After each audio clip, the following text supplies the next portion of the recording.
elevated thresholds pose a different sort of challenge in that the dog needs to switch planes very quickly.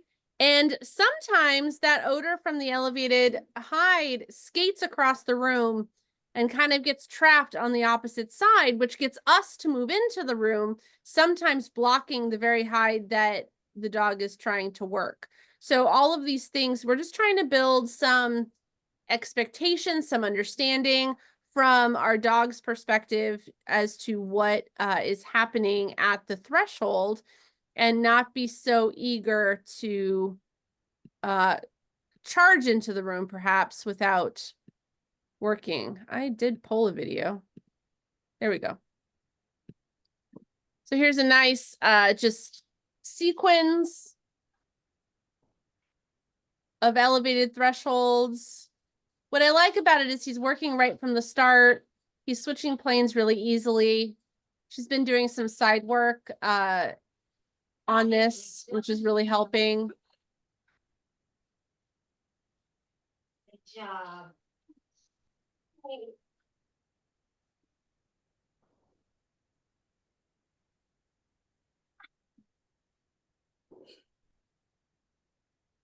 Right to it, easy peasy.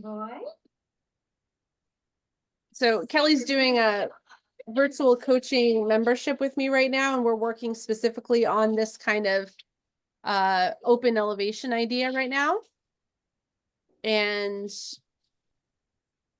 you can see how his expectation is very clear about how to work the odor, even if it's open like this. An open elevation is just, do you see this board here? How there's nothing capping the odor on the top. There's no structure created by sides of anything. It's kind of just out in the open. When you have a hide that's placed like that, the odor can really travel quite far. And the dog needs to work more of it out of the air as opposed to working edges to solve the problem.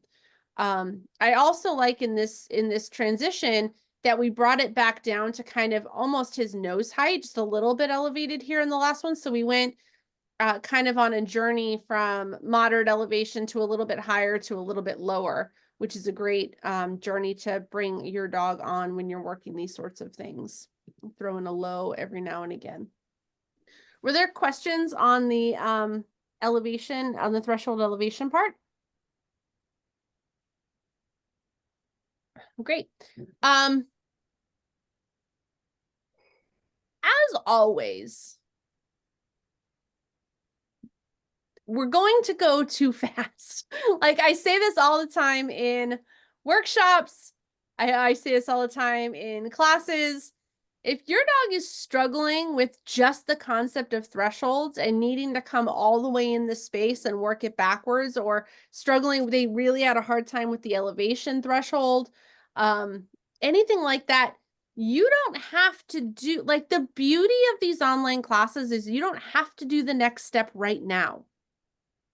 For as long as you're in the class, you'll have access to these lectures and these lessons. So you might decide that you need more exposure in different spaces on the elevated threshold part. That's fine. There's nothing wrong with that. And you can post those videos as well.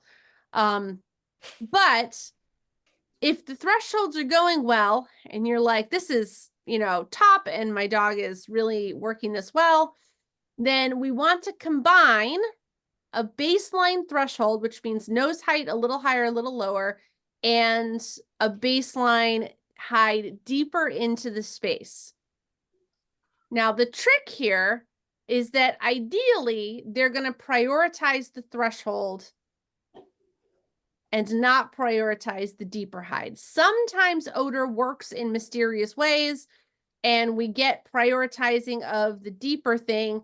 If your dog is always prioritizing the deeper thing, that's not a mystery odor problem. That's a dog thing. If you're, and I would go back to single thresholds, because one of the things that you don't want to have happen is for the dog to get used and reinforced for running through the odor cone, getting to a hide, and then you having to backtrack space. Like ideally, the dog navigates the threshold, puts the deeper one on pause, hits the threshold, asks for payment, and then goes and hits that second one that's deeper in the space. Now, distance is your friend here. You can certainly put the hide as deep into the space as you can. That will help the dog not be conflicted with which one to go to first. The other thing that you can watch out for is if the dog prioritizes the deeper one, gets his payment, and then beelines back to the threshold, that's good information for you because that means the dog realized that there was a second one and cataloged it. That's fine. There's nothing wrong with that either. That in my book would be as good as finding the threshold first. Most of the time, that's not what's happening.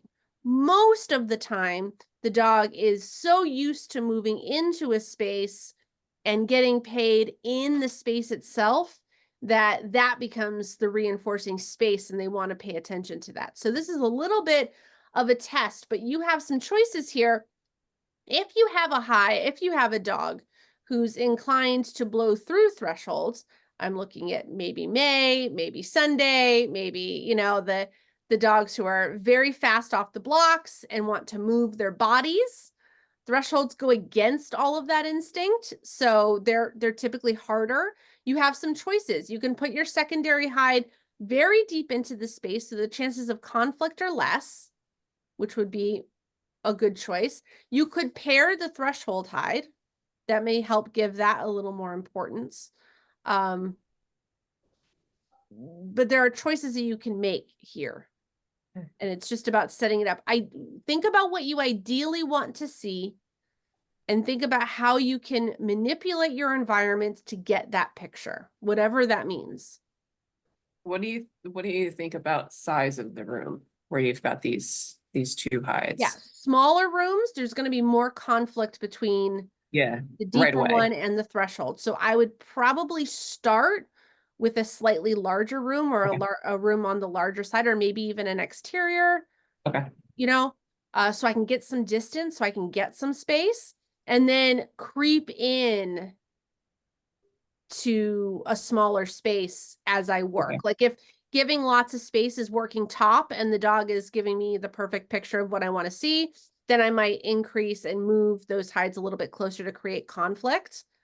Okay. And see what the dog's choices are. And again, if the dog runs in and gets the deeper one, but remembers the threshold, no problem with that. If the dog runs in to get the deeper one and then wants to continue on into the space, that's a problem, right? I need some recognition of odor at the threshold to at least cause me to go back as I'm handling, if we were to miss it, you know.